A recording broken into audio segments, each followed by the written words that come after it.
علیہم اجمعین کو حکم فرمایا کہ اے صحابہ، ہم عمرہ کرنے کا ارادہ کر رہے ہیں۔ چنانچہ صحابہ رضوان اللہ علیہم اجمعین نے عرض کیا کہ حضور ہم بھی ساتھ چلیں گے، حضور ہم بھی ساتھ چلیں گے۔ کہا چلو بھائی تیاری کرو۔ اللہ کے محبوب صلی اللہ علیہ وسلم نے تیاری کر لی۔ اس تیاری میں سیدنا عمر رضی اللہ عنہ، سیدنا ابو بکر رضی اللہ عنہ، سیدنا عثمان رضی اللہ عنہ، بڑے بڑے جلیل القدر صحابہ، 1500 کے قریب صحابہ رضوان اللہ علیہم اجمعین حضور پرنور سید العالمین مصطفیٰ صلی اللہ علیہ وسلم کی معیت میں عمرہ کرنے کے لیے مدینہ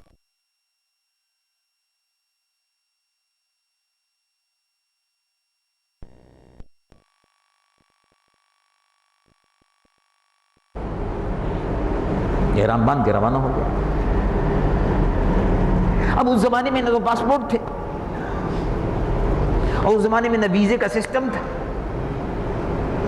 اگر پاسپورٹ ہوتے اور ویزے کا سسٹم ہوتا تو گھپلے ہو جاتے، اس پہ 420 ہوتی، رشوتیں چلتی۔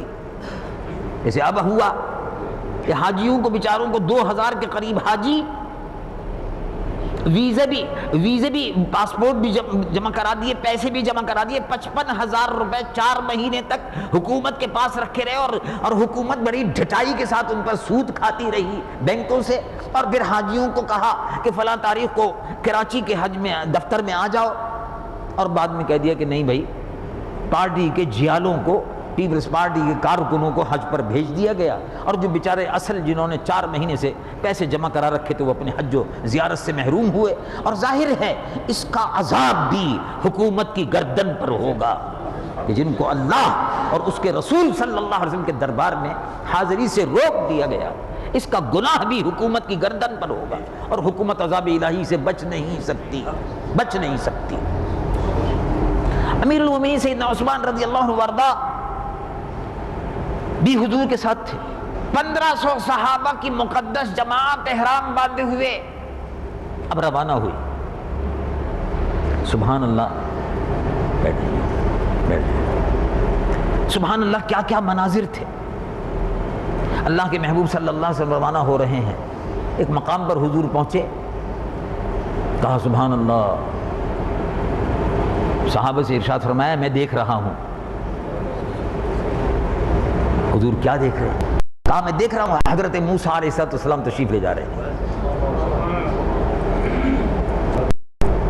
حضرت موسیٰ علیہ السلام مکہ معظمہ سے واپس تشریف لے جا رہے ہیں۔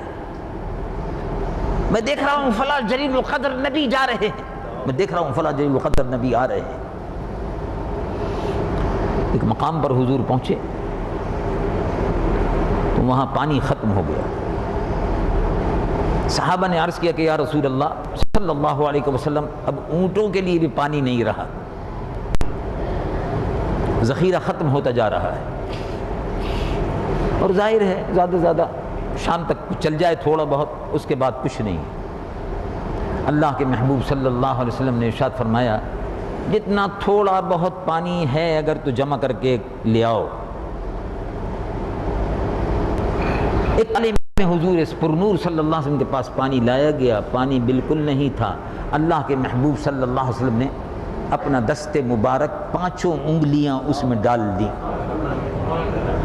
تو 5 انگلیوں سے چشمے جاری ہو گئے، اور کہا بھر لو۔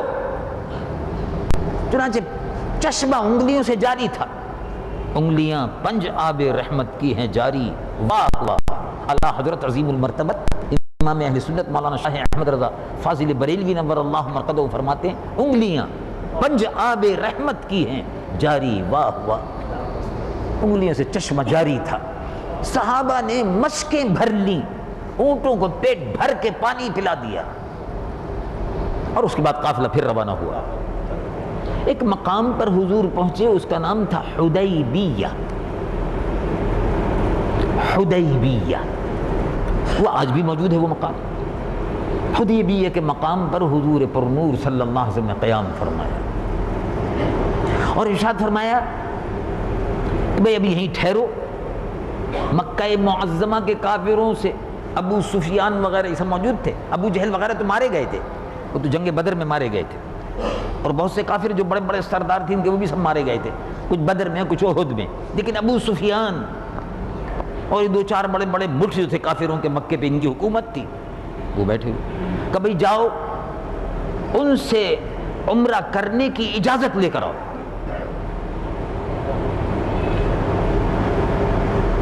تو صحابہ میں سے بہت سے صحابہ سے مشورہ ہو رہا تھا، تو حضور نے فرمایا حضرت عثمان کو بھیج دو، اس لیے کہ عثمان کا بڑا احترام کافر کرتے ہیں اب بھی، مکہ معظمہ کیونکہ بہت بڑے تاجر تھے، اور ملاقات اور تعلقات تجارتی روابط، ان کے اثر کی وجہ سے بھیج دو۔ حضور پر نور صلی اللہ علیہ وسلم نے حضرت عثمان کو اپنا سفیر بنا کر بھیجا اور کہا مکے کے کافروں سے کہنا بھئی کوئی لڑائی نہیں ہے، کوئی جھگڑا نہیں ہے، اس وقت ہم عمرہ کرنے کے لیے آئے ہیں، آپ سے لڑائیاں بہت ہوئی ہیں، مکے کے کافروں پر بہت شدید ان کو صدمہ تھا، بدر میں اور احد میں، خندق میں اور حنین میں ان کے بڑے بڑے سردار مارے گئے تھے، وہ زخم ان کے لگے ہوئے تھے ابھی تک۔ حضرت عثمان غنی رضی اللہ عنہ وارضہ پہنچے تو انہوں نے بڑا استقبال کیا، آئیے بیٹھیے تشریف رکھیے۔ یہ 25 میل کے فاصلے پر ہے تقریباً، حدیبیہ مکہ معظمہ سے تقریباً 25 میل کے فاصلے پر ہے۔ حضرت عثمان غنی رضی اللہ عنہ وارضہ جب پہنچے تو حضور یہیں ٹھہر گئے حدیبیہ میں، تمام صحابہ یہیں ٹھہرے ہوئے تھے۔ حضرت عثمان غنی رضی اللہ عنہ وارضہ جب پہنچے تو انہوں نے کہا کہ اللہ کے محبوب صلی اللہ علیہ وسلم عمرہ کرنے کے لیے تشریف لائے ہیں، اور آپ اجازت دے دیجئے، حضور عمرہ فرمائیں گے، 2-3 روز قیام فرمائیں گے، طواف فرمائیں گے، عمرہ کریں گے، سعی کریں گے، صفا کریں گے، اور اس کے بعد پھر واپس چلے جائیں گے۔ ہمارے پاس ہتھیار کوئی نہیں ہے، لڑائی کی نیت سے نہیں آئے، اگر لڑائی کی نیت سے آنا ہوتا تو آپ کو چیلنج کر لیتے۔ کہاں کہ انہوں نے کہا جناب بات اصل میں یہ کہ آپ لڑائی کے لیے آئے ہیں اور نہ لڑائی کے لیے آئے ہوئے کچھ ہو، ہم محمد الرسول اللہ صلی اللہ علیہ وسلم کو عمرہ کرنے کی اجازت نہیں دیں گے، یہ بات آپ ذہن میں رکھ لیجئے، نہیں دیں گے، اور آپ اگر عمرہ کرنا چاہتے ہیں تو ہم آپ کا احترام کرتے ہیں، آپ عمرہ کر لیجئے، احرام باندھا ہوا ہے آپ نے، عمرہ کر لیجئے، آپ احرام کھول دیجئے، کیونکہ احرام میں تو پابندی ہوتی ہے نا، احرام میں بیوی حرام، خوشبو حرام، بال توڑنا حرام، شکار کرنا حرام، بڑی پابندیاں ہیں۔ تب جب احرام باندھا ہوئے ساری پابندیاں رکھی، تو کہا آپ جلدی سے عمرہ کر لیجئے، طواف کر لیجئے، صفا مروہ کر لیجئے اور اپنا احرام کھول لیجئے، آپ تو فارغ ہو لیں، رسول اللہ کو اجازت نہیں دیں گے۔ انہوں نے کہا بے وقوف آدمی ہو، تم بے وقوف ہو، کیا باتیں کرتے ہو؟ بعض ان میں ایسے بھی تھے نا جو حضرت عثمان کے پرانے زمانے کے مکے کے دوستوں میں سے تھے، کاروباری تعلقات میں، کہا بے وقوف ہو، رسول اللہ حضور پر نور صلی اللہ علیہ وسلم اگر عمرہ نہیں کریں گے تو میں بھی نہیں کروں گا، حضور اگر طواف نہیں کریں گے تو میں بھی نہیں کروں گا۔ اللہ اللہ، کیا ایمان تھا، کیا محبت تھی، دیکھیں نا، عمرہ تو اللہ کے لیے، نویت العمرۃ اللہم انی ارید العمرۃ، اللہم انی ارید العمرۃ فیسرہ لی وتقبلہ منی لک یا اللہ، اللہم انی ارید العمرۃ لک یا اللہ فیسرہ لی وتقبلہ منی، اے اللہ میں تیرے لیے عمرے کی نیت کرتا ہوں، وہ تو اللہ کے لیے، حج بھی اللہ کے لیے، اللہم انی ارید الحج والعمرۃ، جب حج اور عمرہ ساتھ میں ہو، فیسرہ لی وتقبلہ منی، آسان فرمائیے اور قبول فرمائیے، آپ کے لیے عمرہ کر رہا ہوں، حج کر رہا ہوں، یہ اللہ کے لیے۔ لیکن حضرت عثمان غنی کہہ رہے ہیں کہ اگر رسول اللہ عمرہ نہیں کریں گے تو میں بھی نہیں کروں گا، اگر ان کو طواف کی اجازت ملے گی میں بھی نہیں کروں گا، اگر ان کو یہاں نماز پڑھنے کی اجازت نہیں ملے گی میں بھی نہیں پڑھوں گا۔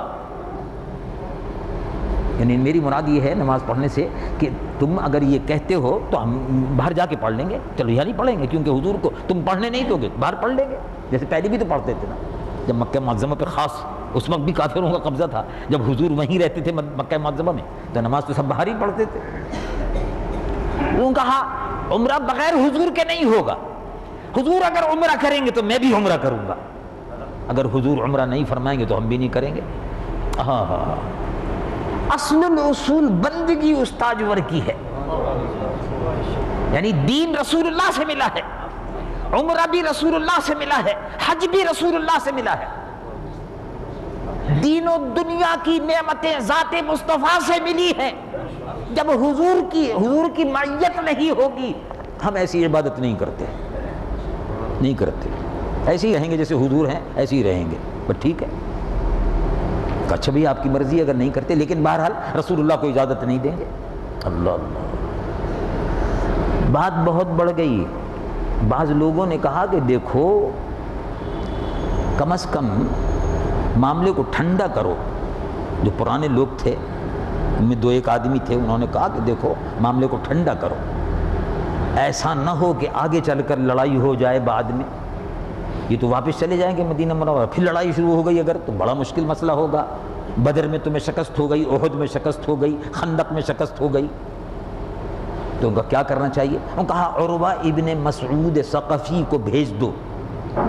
عروہ ابن مسعود ثقفی یہ طائف کا بہت بڑا سردار تھا، جس کے غنڈوں نے رسول اللہ پر پتھر پھینکے تھے، دانت مبارک پر پتھر لگے، سر مبارک پر پتھر لگے، خون بہا۔ یہ وہ عروہ ابن مسعود ثقفی تھے، بعد میں مسلمان ہو گئے۔ عروہ ابن مسعود ثقفی بہت بڑا سردار تھا طائف کا، قبیلے کا۔ اس سے کہا کہ تم جاؤ، یہ گیا، ان کا تم جا کے بات کرو اور ان سے کہو، اور اگر بھائی وہ لڑنا ہی چاہتے ہیں تو پھر ہم لڑائی کے لیے بھی تیار ہیں، لیکن بہرحال ہم چاہتے ہیں کہ لڑائی نہ ہو، اور رسول اللہ کو کہو واپس جائیں، لیکن ہم عمرہ کرنے نہیں دیں گے، یعنی مکہ شریف میں داخل ہونے نہیں دیں گے۔ تو کسی مسلمان کو مکہ شریف میں داخل ہونے سے روکنا یہ کافروں کا طریقہ ہے، کافروں کا طریقہ ہے، کسی مسلمان کو مکہ معظمہ سے داخل ہو۔ ان الذین کفروا ویصدون عن سبیل اللہ والمسجد الحرام الذی جعلناہ للناس سواء العاکف فیہ والباد، قرآن مجید و فرقان حمید کی آیت ہے۔ رب العالمین جل جلالہ عما نوالہ ارشاد فرماتا ہے ان الذین کفروا ویصدون عن سبیل اللہ والمسجد الحرام الذی جعلناہ للناس سواء العاکف فیہ والباد۔ مسجد حرام جو ہے اس میں باہر سے آنے والا اور یہاں رہنے والا دونوں برابر ہیں، یعنی باہر کے مسلمان کا حق ہے کہ وہ ہر وقت آئے اور جائے عمرہ کرنے کے لیے، روکنے کا حق نہیں ہے، وہ ظالم ہے جو روکتا ہے۔ وَمَن يُرِدْ فِيهِ بِإِلْحَادٍ بِظُلْمٍ، جو الحاد کرے اور ظلم کرے اس سرزمین پر، نُذِقْهُ مِنْ عَذَابٍ عَلِيمٍ، اس کو دردناک عذاب دیں گے۔ چنانچہ اللہ کے محبوب صلی اللہ علیہ وسلم نے فرمایا بے روکو مت رستہ۔ عروہ ابن مسعود ثقفی آیا اور رسول اللہ صلی اللہ علیہ وسلم اس وقت وضو فرما رہے تھے، حضور وضو فرما رہے تھے۔ عروہ ابن مسعود ثقفی مکہ معظمہ سے سفر کر کے آیا، 25 میل کا سفر ہی تھا، حضرت عثمان وہی تھے۔ جب عروہ ابن مسعود ثقفی آیا تو اس نے کہا دیکھا حضور وضو فرما رہے تھے، جب حضور وضو فرما رہے تھے تو کلی مضمضہ کلی فرمائی، جب کلی فرمائی تو پانی جیسے ہی حضور نے باہر پھینکا تو صحابہ کا جھرمٹ تھا، کوئی قطرہ زمین پر گرنے نہیں پایا۔ جس کو نہیں ملا، جس کو ملا اس نے فوراً اپنے چہرے سے مل لیا، اور جس کو نہیں ملا اس نے چہرے پر ملنے والے کے ہاتھوں سے لے کر اپنے منہ پہ مل لیا۔ اس طرح سے صحابہ کا جھرمٹ تھا۔ اب وہ دیکھ رہا تھا، دیکھ رہا، اب اس کے بعد اس نے بات چیت شروع کی۔ ان کا اچھا بس اب بات اصل میں یہ ہے کہ یہ طے شدہ بات ہے کہ آپ کو اس سال ہم لوگ عمرہ کرنے نہیں دیں گے۔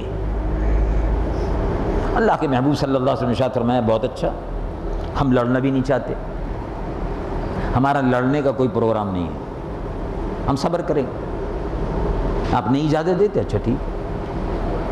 ان کا اچھا تو پھر آئندہ سال، ان کا آئندہ سال کی اجازت ہے، ان کا شرائط وغیرہ لکھواؤ۔ ان کا اچھا میں جاتا ہوں بات کرتا ہوں پھر آتا ہوں۔ یہ وہاں گیا تو کافروں نے اس سے پوچھا کہو بھائی کیا حال ہے، کیا طے ہوا؟ کہا بات چیت چل رہی ہے، کیا کرنا چاہیے؟ ان کا ہمارا خیال یہ ہے کہ ان کو مار بھگائیں۔ گنی خبردار 1500 تو ہیں، اور ہتھیار بند بھی نہیں ہے، تو ان سے بدر کا، احد کا، وہ پچھلے سارے بدلے ان سے لے لو۔ وہ کہا کہ نہیں۔ بخاری شریف میں آتا ہے، اس کے بخاری شریف کی حدیث کے الفاظ یہ ہیں، میں، تم کو معلوم ہے میں بنی ثقیف کے قبیلے کا سردار ہوں، اور اسی لیے تم نے مجھ کو سفیر بنا کر بھیجا۔ تم کو معلوم ہے میں بڑے بڑے بادشاہوں کے دربار میں گیا ہوں، روم کا بادشاہ، مصر کا بادشاہ، ایران کا بادشاہ، ما رأیت احدا يعظم احدا مثل ما يعظم اصحاب محمد محمدا۔ میں نے بڑے بڑے بادشاہوں کے دربار دیکھے ہیں۔ اب وہ اپنے ساتھیوں سے، عیسائیوں، مشرکین سے، مکے کے کافروں سے، سرداروں سے کہہ رہا ہے کہ دیکھو، غور سے سن لو، میں بوڑھا آدمی ہوں، تجربہ کار آدمی ہوں، میں نے بڑے بڑے بادشاہوں کے دربار دیکھے ہیں، لیکن جو دربار محمدی ہے روئے زمین پر اس جیسا دربار نہیں دیکھا۔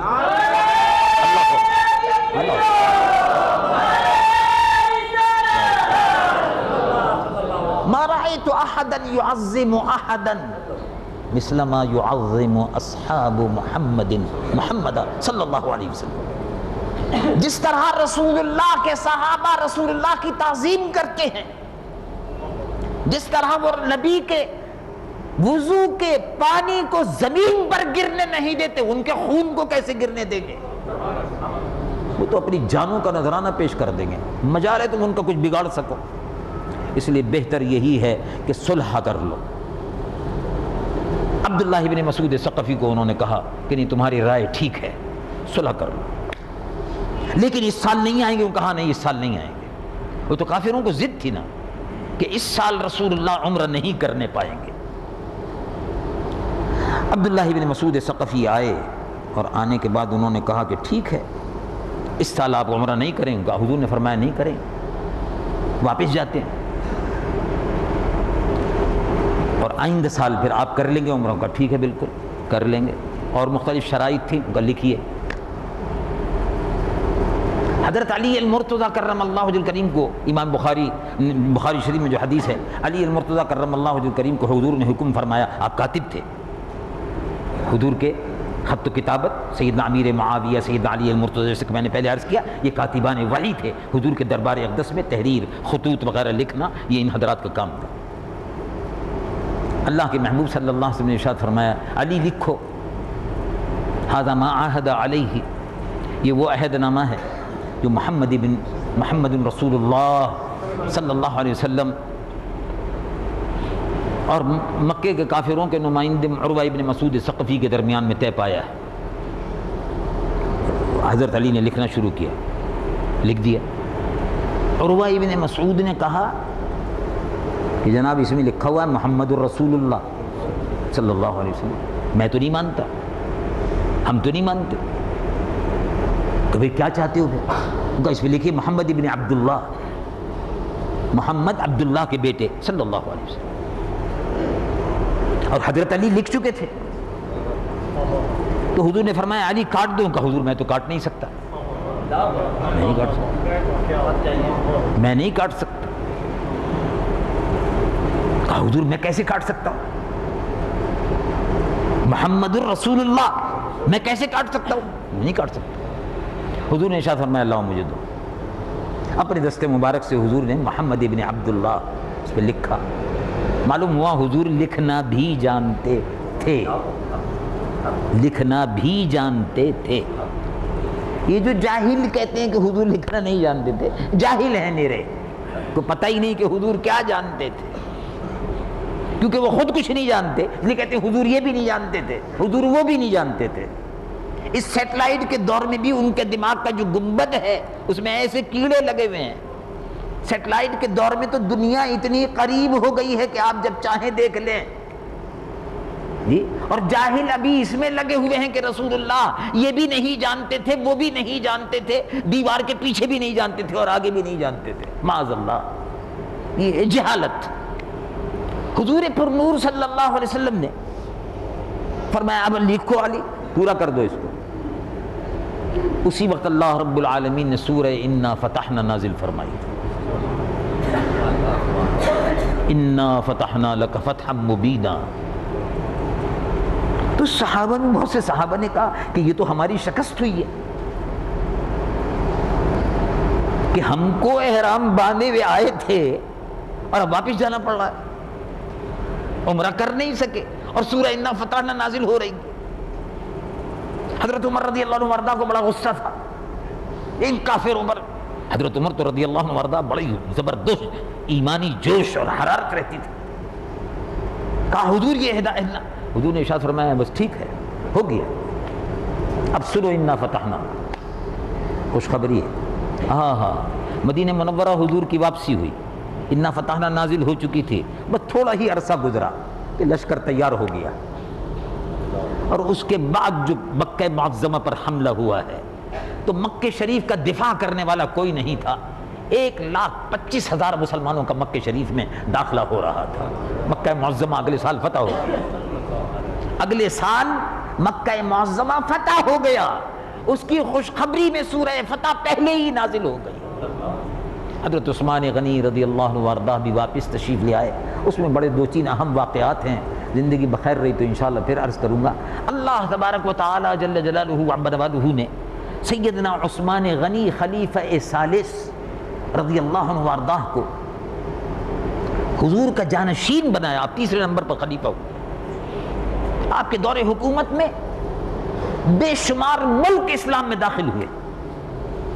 حضرت سیدنا عثمان غنی حافظ قرآن تھے، بعض روایات میں آتا ہے کہ روزانہ ایک قرآن شریف ختم فرماتے تھے۔ باغیوں نے آپ کے مکان کو گھیر لیا اور بڑے نرم دل تھے۔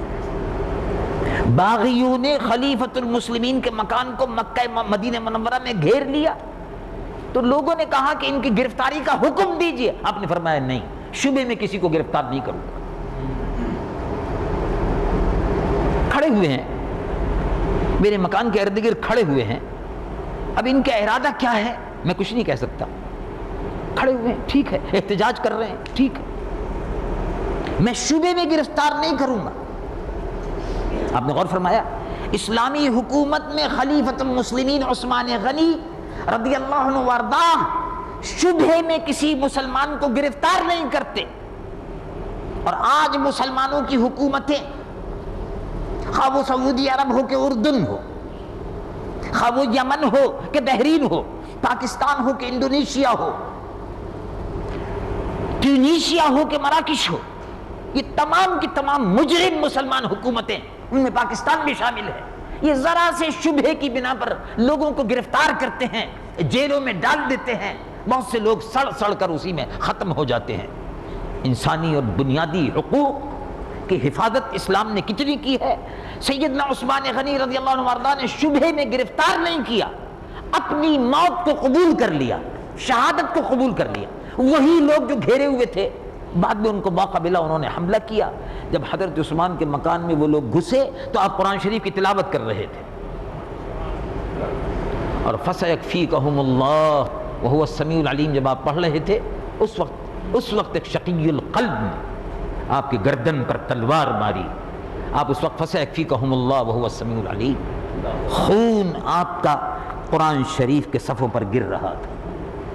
حضرت عثمان رضی اللہ عنہ وارضہ شہید ہو گئے۔ عثمان غنی تیسرے خلیفہ تھے، رسول اللہ کے بڑے محبوب داماد تھے، ذی النورین آپ کا لقب تھا۔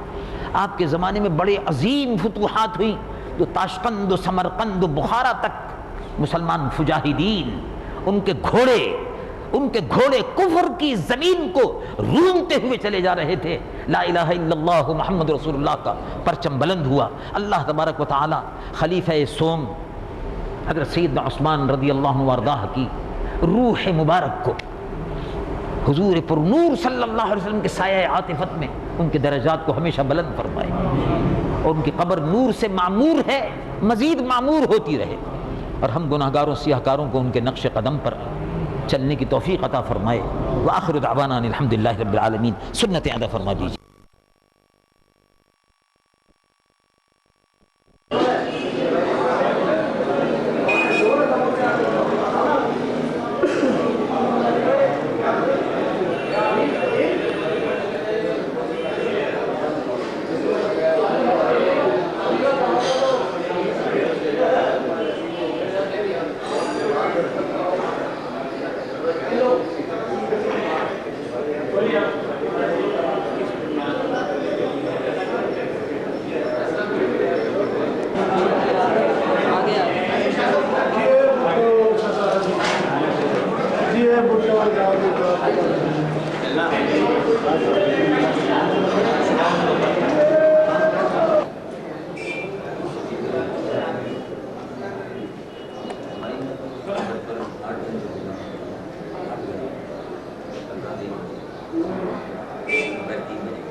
دو گھنٹے کے لیے میں نے کہا آپ 2 بجے کے بعد کر دینا.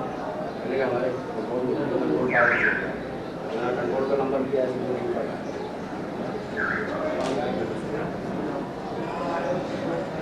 حضرت مولانا شاہ احمد نورانی صاحب ملی یکجہتی کونسل پاکستان جمعیت علماء پاکستان کے صدر، میں جمہوریت اور کی قانون کی بنیادی حقوق کے حوالے سے آپ کی خدمات کے قابل قدر ہیں.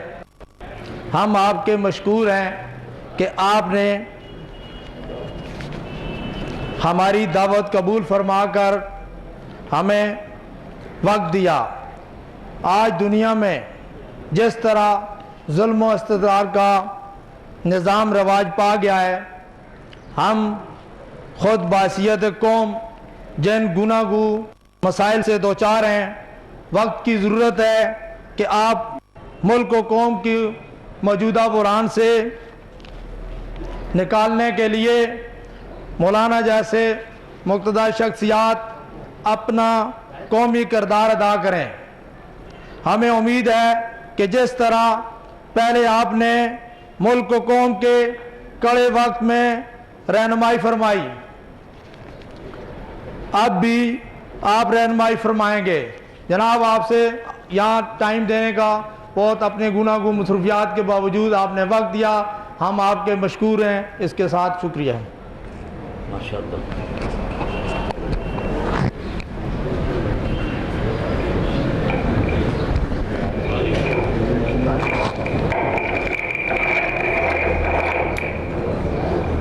اللہ علی شاہ فرید الحق صاحب، محمد احمد صدیقی صاحب، صدیق راٹھور صاحب، طارق محبوب صاحب اور دیگر ہمارے دین جمعیت علماء پاکستان اور ملک کے رہنماؤں، آج کی اس تقریب سعید میں آپ نے تشریف لا کر ہمارے لیے عزت کا مقام پیدا کیا ہے، اور ہمیں یہ فخر حاصل ہے کہ کراچی بار ایسوسی ایشن نے جب بھی کبھی آپ سے کراچی بار کے ممبران سے مخاطب ہونے کی گزارش کی ہے تو آپ نے بڑے والہانہ انداز سے محبت سے اسے قبول فرمایا ہے.